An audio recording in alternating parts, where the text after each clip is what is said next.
যাই হোক, আজকে তো আপনারা দেখছেন আমি কতটুকু আটা ময়দা দিই, কি বলে সেটা কিভাবে রিমুভ হয় সেটাও কিন্তু এই অয়েলটা অনেকটাই হেল্প করে।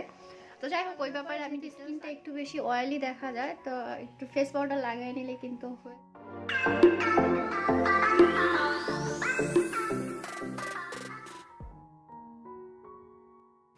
আসসালামু আলাইকুম এভরিওয়ান, শুভ সকাল সবাইকে। নতুন আরেকটি ভিডিওতে সবাইকে স্বাগত জানাচ্ছি। আশা করছি আপনারা সবাই অনেক ভালো আছেন, আর শীতও সবার কম বেশি ভালোই কাটছে। আজকে সকালবেলা ঘুম থেকে ওঠার পরে দেখলাম যে গুড়ি গুড়ি বৃষ্টি হচ্ছে। আসলে বৃষ্টি না, ঠিক আমার মনে হয় যে কুয়াশাগুলো কাটছে, এমনটাই মনে হলো। তো সকালের নাস্তা করার পরে একটু বসে পড়লাম শাক কাটা বাছার জন্য। আর শীতকালে রোদ পোহাতে কিন্তু ভালোই লাগে, জানালা দিয়ে মিষ্টি রোদ আসছিল। তো এখানে হচ্ছে পালং শাক বেছে নিচ্ছে। আর পালং শাক দিয়ে কিন্তু যে কোনো ধরনের মাছ দিয়ে মানে ভাজি করলে অনেক বেশি ভালো লাগে। তো আম্মু এদিকে শাক কাটছে, আর এদিকে পাশে আপনারা আফিফকেও দেখতে পাবেন, আফিফের ছোটাছুটিও চলছে। আর আমার ঠান্ডার কারণে আমার কথাগুলো একটু অস্পষ্ট শোনা যেতে পারে, বা একটার সাথে একটা জড়িয়ে যাচ্ছে আমার মনে হলো, তাই বললাম। তো আফিফ কিন্তু ওর এই হুডিটা পরতে খুবই পছন্দ করে, যদিও এটা ছোট হয়ে গিয়েছে, গত ভিডিওতে আপনাদের সাথে শেয়ার করেছিলাম মেবি। বাট সে ঝুড়ি থেকে খুঁজে এটাই বের করে সেটাই পরবে। তো সেটা পরিয়ে দিয়েছি, তো খুব মজা পাচ্ছে আর কি। তো আফিফ একদিকে খেলছে, আর এদিকে হচ্ছে আফিফের আব্বু বাজার করে দিয়ে গেল। তো কিছু সবজি কিনে এনেছে, আর হচ্ছে গরুর মাংস কিনে এনেছে। আর সবজি আনলে সবসময় যেটা হয় তার হচ্ছে গিয়ে একটু একটু নষ্ট থাকবে। আসলে সে ওইভাবে দেখে আনে না আমার যতটুকু মনে হয়। তো আম্মু যে দেখাচ্ছিল বেগুনটা যে ভালো না। তো যাই হোক, আর মাংস এনেছে, তো ওগুলো একটু কেটে বেছে সুন্দর করে প্যাকেট করে রাখবো, যাতে তাহলে সুবিধা হয় যেদিন যেটা রান্না করার বের করে মানে ভিজিয়ে তারপর রান্না করে নিলেই হয়। আফিফের আব্বু আজকে আবার একটু তাড়াতাড়ি বাসায় এসেছে, আর এসে দেখলো আমি আফিফকে গোসল করানোর প্রিপারেশন নিচ্ছি। তো সে বলল যে দাও, আজকে আমি ছেলেকে গোসল করাই। আর ও প্রথমবার মানে ছেলেকে এভাবে গোসল করাচ্ছে। তো এই জন্য আফিফের কাছেও সব উল্টাপাল্টা লাগছে, কারণ মা একভাবে করায় আর বাবা আজকে অন্যভাবে করাচ্ছে। আর এই তো দেখতেই পাচ্ছেন সে কিভাবে শ্যাম্পু দিয়ে ছেলেকে ঘষা মাজা করছে, মনে হচ্ছে যে 10-15 বছরের ছেলেকে সে গোসল করাচ্ছে। তো যাই হোক, মানে ছেলেকে সাবান শ্যাম্পু দিয়ে একাকার করে ফেলতেছে। আমি আবার বললে বলে সমস্যা নেই, আমার ছেলে মানে কি বলে শক্তিশালী বাচ্চা, এতে তার কিছুই হবে না। তা আমি বললাম যে চোখে গেলে তো জ্বলবে, সেটা শক্তিশালী হোক আর দুর্বল হোক সেটা তো বিষয় না। তো সেভাবেই গোসল করাইতেছে আর কি। আর আসলে মায়ের কাজ মায়ের মতো, বাবার কাজ বাবার মতো। তো যাই হোক, তারপরেও দিলাম, কারণ মাঝে মধ্যে দেখা যাবে যে আমি যদি গোসল করাতে না পারি, ও বাসায় থাকলে ও করিয়ে ফেলবে। তো এই তো সে গোসল করাচ্ছে, আর ইচ্ছা মতো একদম শ্যাম্পু ট্যাম্পু দিয়ে এমনভাবে ঘষতেছে, তা আমি বললাম যে ওর তো মনে হচ্ছে যে তুমি চামড়ায় তুলে ফেলবা। তো ও বলছিল যে আমার ছেলে আমার মতো, এতে আমার ছেলের কিছুই হবে না। আর আসলে আমরা অনেকেই মনে করি মায়েরা যে সব কাজ আমাদের বাচ্চাদের আমাদের নিজেদেরই এবং আমরাই করব, বাবারা কিছুই করে না বা করবে না। এটা আসলে আমার মানে দৃষ্টিতে ঠিক মনে হয় না। বাবাদের উপরে অনেক সময় অনেক কাজ ছেড়ে দিতে হয়, এবং তাদেরও এই করাটার সুযোগও দিতে হয়, এবং তাহলে তাদের কিন্তু এইসব কাজ করার প্রতি একটা আগ্রহ হয়, বা বাচ্চার এই মুহূর্তগুলো তারাও এনজয় করতে পারে। সেই সাথে আপনার জন্যও কিন্তু একটু সুবিধা হয়। তো তাই কিছু কিছু ক্ষেত্রে আমি বলবো যে বাবাদের কাছেও এই দায়িত্বগুলো একটু ছাড়া উচিত, বা তাদের দিয়ে যেভাবেই হোক, বুঝিয়ে হোক আর যেভাবেই হোক তাদেরকে দিয়েও একটু করানো উচিত। যাই হোক, এতে করে মায়ের সাথে যেমন সন্তানদের বন্ডিং হয়, বাবার সাথেও সেরকমভাবেই বন্ডিং হবে। এবং আমাদের হাজব্যান্ডরাও কিন্তু আসলে বুঝতে পারবে যে আসলে এই কাজগুলো করতেও একটা সময়ের ব্যাপার, ধৈর্যের ব্যাপার, এবং কতটা মানে নিখুঁতভাবে আসলে বাচ্চাদেরকে কেয়ার করতে হয়। আসসালামু আলাইকুম এভরিওয়ান, আশা করছি আপনারা সবাই অনেক ভালো আছেন, আর আলহামদুলিল্লাহ আমরাও অনেক ভালো আছি। আজকে দুপুরবেলা থেকে ভিডিওটা শুরু করছি। দুপুরবেলা, বাট এখনও প্রচণ্ড রকমের ঠান্ডা। আসলে শীতের দিন ঠান্ডা তো থাকবে, এটাই স্বাভাবিক। আর সকালবেলা দেখলাম যে মানে বৃষ্টির মতো, মানে কুয়াশা পড়ছিল, মনে হচ্ছে যে বৃষ্টিই পড়ছে এমন অবস্থা। আমি একটু পরে আপনাদের বাহিরের জায়গাটা দেখাবো, তাহলে বুঝতে পারবেন ওখানে অনেক পানি জমে আছে, মানে বৃষ্টির মতো অবস্থা হয়ে গেছে। তো যাই হোক, এখন হচ্ছে দুপুরবেলা তো খাওয়া দাওয়া করব। আপনাদের ভাইয়া গেছে নামাজ পড়তে, তো নামাজ পড়ে আসার পরে আমরা খাওয়া দাওয়া করে তারপর আজকে একটু বাইরে যাওয়ার ইচ্ছে আছে। বাট এখন যেহেতু শীতকাল, আসলে দিন খুব ছোট, বাট বাইরে মানে যাওয়ার সময় ওই সময়টাই দেখা যায় আফিফ ঘুমায় যায়। তো এই জন্য আসলে মানে আফিফকে নিয়ে বের হওয়াটা একটু সমস্যা হয়ে যায়। তো দেখা যাক, যদি আফিফ সজাগ থাকে তাহলে তো আফিফকে নিয়েই যাব, আর ঘুমাই গেলে আর ডিস্টার্ব করব না। তো ঠিক আছে, চলুন আগে দুপুরে খাওয়া দাওয়া করি, তারপরে হচ্ছে বাদবাকি বকবক তো আছেই, সেটা করব। আর আমার যেহেতু একটু ঠান্ডা লাগছে, কথা বলতে একটু কষ্ট হবে। আসলে শীতকালটা আমাকে, এই বিষয়টা আপনারা একটু ইগনোর করবেন, আমার কন্টিনিউ ঠান্ডা লেগেই থাকবে। ঠিক আছে, তো এটা আসলে ছোটোবেলার অভ্যাস, তো মনে হয় না যাবে। যাই হোক, এক একটা মানুষের এক এক সিজনে কিন্তু এক এক রকমের মানে কি বলে সুবিধা অসুবিধা থাকে, তো আবার শীতকালে এই অসুবিধাটা সবসময় লেগে থাকে। তো ঠিক আছে, চলুন আগে খাওয়া দাওয়া করি। আর আজকে একটু মজার মজার রান্না বান্না করা হয়েছে। তো এই তো আপনাদের বাইরের অবস্থাটা দেখায়, এখনও দুপুরবেলা, বাট তারপরও মনে হচ্ছে যে গুড়ি গুড়ি বৃষ্টি হচ্ছে, আর জায়গায় জায়গায় বেশ পানিও জমে আছে, এমন অবস্থা আর কি। তো এখন আমরা দুপুরে খাবার দাবার করে নিব। আর আজকে হচ্ছে পালং শাক দিয়ে কাতল মাছের কিছু অংশ দিয়ে আর কি রান্না করা হয়েছে, আর গরুর মাংস রান্না করা হয়েছে নতুন আলু দিয়ে, পাতলা ঝোল করে রান্না করা হয়েছে। আর খাবার দাবারের কালার জানি কেমন লাগে আমি আসলে বুঝতে পারতেছি না। আমার মনে হয় এই রুমে একটু আলোর পরিমাণ কম, তো এই জন্য খাবারের কালার একটু অন্যরকম লাগে। তো আমি দেখি কি করা যায়।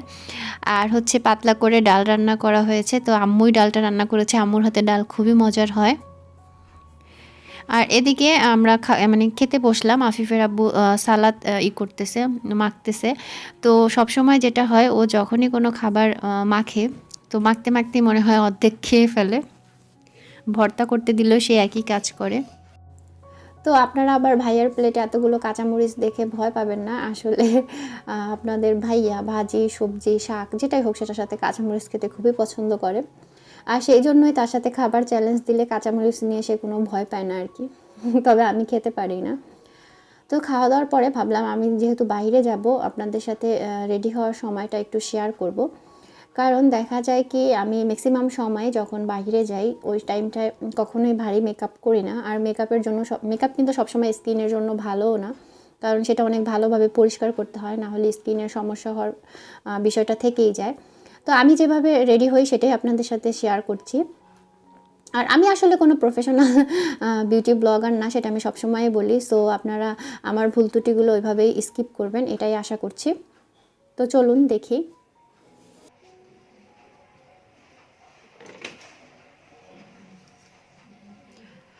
তো যেহেতু এখন একটু বাইরে যাব, তো বাইরে যাওয়ার জন্য একটু রেডি হয়ে নিব। আর আপনাদেরকে একটা জিনিস দেখাই, সেটা হচ্ছে এই যে নামটা বুঝতেছেন কিনা কি জানি, বায়ো অয়েল, আই থিঙ্ক দেখা যাচ্ছে। এটা শেষ অলমোস্ট। এটা স্কিনের জন্য অনেক বেশি ভালো, বিশেষ করে যাদের স্কিনে অনেক বেশি কি বলে আনইভেন থাকে, যেমন অনেক জায়গায় কালো সাদা এরকম থাকে, তারা এটা ইউজ করতে পারেন, অনেকটাই হেল্প হয়। যাদের যে ডার্ক সার্কেল, তারপরে আরও আছে না যে দাগ টাগ থাকে, তাদের জন্য ভালো, তো ইউজ করে দেখতে পারেন। আমার কাছে ভালোই লাগছে। আর তারপরে হচ্ছে যদি একটু তেল তেলা থাকে, বাট একটু পরে এটা স্কিনের সাথে মিশে যায়। আর অনেকেই হচ্ছে জিজ্ঞেস করেন যে প্রেগনেন্সির সময় যে যে মানে স্টেজ মার্কটা পড়ে সেটা কীভাবে রিমুভ হয়, সেটাও কিন্তু এই অয়েলটা অনেকটাই হেল্প করে। তো যাই হোক, ওই ব্যাপারে আমি ডিটেলস আরেকদিন বলবো, আজকে না বলি। তো আমি এটা একটু লাগিয়ে নিলাম, এবার একটু ময়শ্চারাইজার লাগিয়ে নিব। আর ওয়াশরুমে আপনাদের ভাইয়া আছে, শব্দ নিশ্চয়ই শুনতে পাচ্ছেন। তো যাই হোক,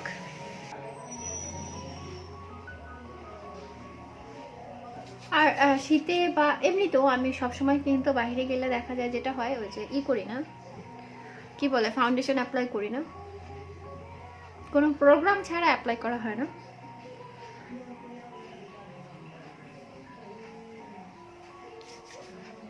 তো যেহেতু শীতকাল, এক গাদা ময়শ্চারাইজার লাগাচ্ছি। কারণ হচ্ছে আপনার গরমের দিনে আমার ফেস একটু অয়েলি থাকে, শীতকালে অনেক বেশি ড্রাই হয়ে যায়। আর শীতকালে আমার স্কিন অনেক বেশি মানে ডালও হয়ে যায়, কালো দেখা যায়। যদিও আমি এমনিতেই কালো, বাট শীতকালে একটু বেশি দেখা যায় আর কি। তো ময়েশ্চারাইজার লাগানো শেষ, এখন আমি জাস্ট একটু ফেস পাউডার লাগিয়ে নিচ্ছি। আর এটা দিয়েই হচ্ছে আমার স্কিনের কি বলে মেইন সাজ শেষ। কারণ ময়েশ্চারাইজার দেওয়ার পরে দেখা যায় স্কিনটা একটু অয়েলি অয়েলি দেখা যায়। তো ময়েশ্চারাইজার লাগানোর পরে যেহেতু স্কিনটা একটু বেশি অয়েলি দেখা যায়, তো একটু ফেস পাউডার লাগিয়ে নিলে কিন্তু হয়ে যায়। তো ঠিক আছে,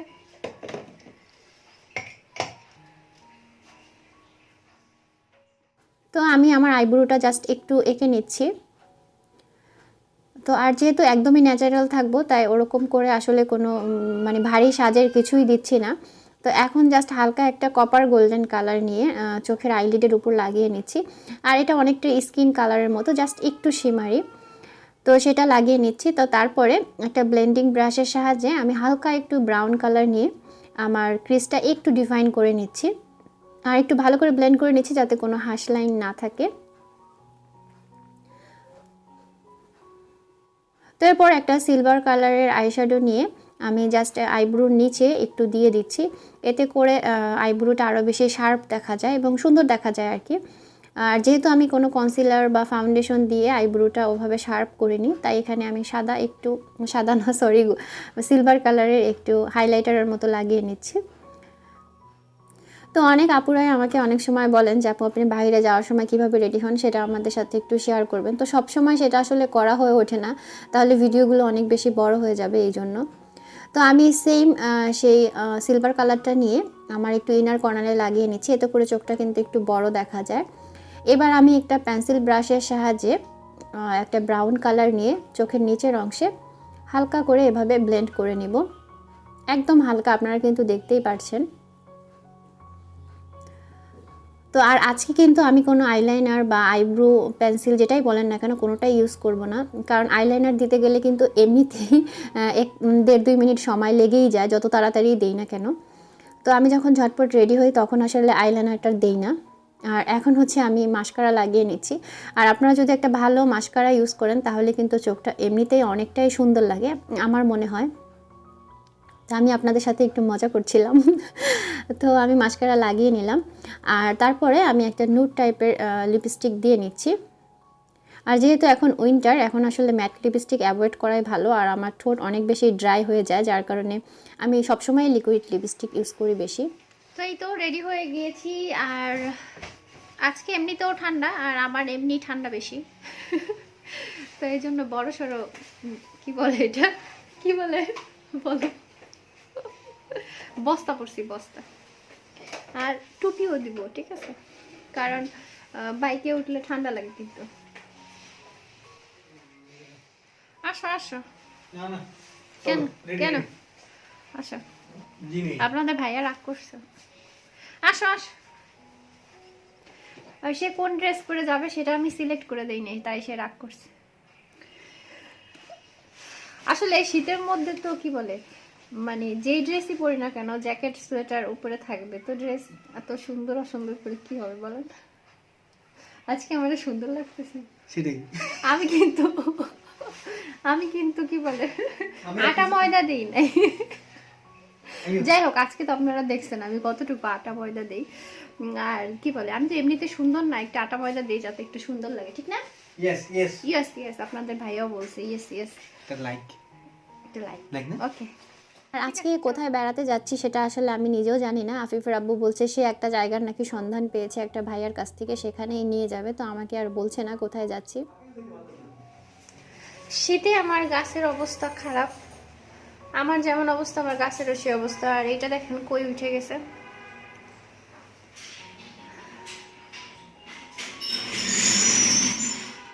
সত্যি বলতে আফিফ হওয়ার পর থেকে নিজের যত্ন নেওয়ারই সময় পাই না, আর গাছের যত্ন তো পরের বিষয়।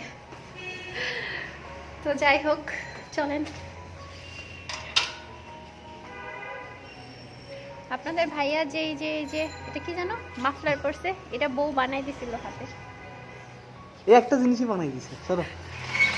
আর আপনাদের এই ভাইয়ার মাফলারটা আমি বানিয়ে দিয়েছিলাম। তো ও খুবই যত্ন করে এটা পরে, কারণ বউ বানিয়ে দিয়েছে, তাই মানে মায়া করে মাঝে মাঝে পরে আর কি।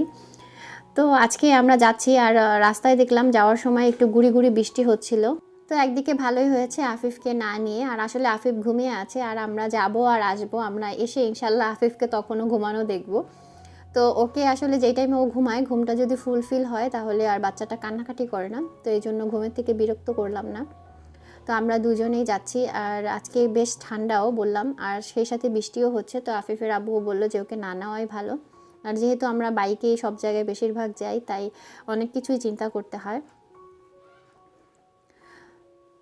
তবে আপনাদের ভাইয়া আমাকে না বলে নিয়ে গেলেও খুব চমৎকার একটা জায়গায় নিয়ে গেছে, আমার মনটা একদম ভালো হয়ে গিয়েছে। আর সেই সাথে মনে হয়েছে যে বছরের শেষ ঘোরাটা ভালোই হলো আলহামদুলিল্লাহ। আর এই বছরটাও আলহামদুলিল্লাহ অনেক ভালো কেটেছে। তো যাই হোক, সবাইকে নতুন বছরের শুভেচ্ছা রইল, আর নেক্সট ভিডিওতে ইনশাল্লাহ শেয়ার করব যে 2019 আমাকে কি দিল। তো যাই হোক, ভালো থাকুন সবাই, আল্লাহ হাফিজ, দেখা হবে নতুন ভিডিওতে।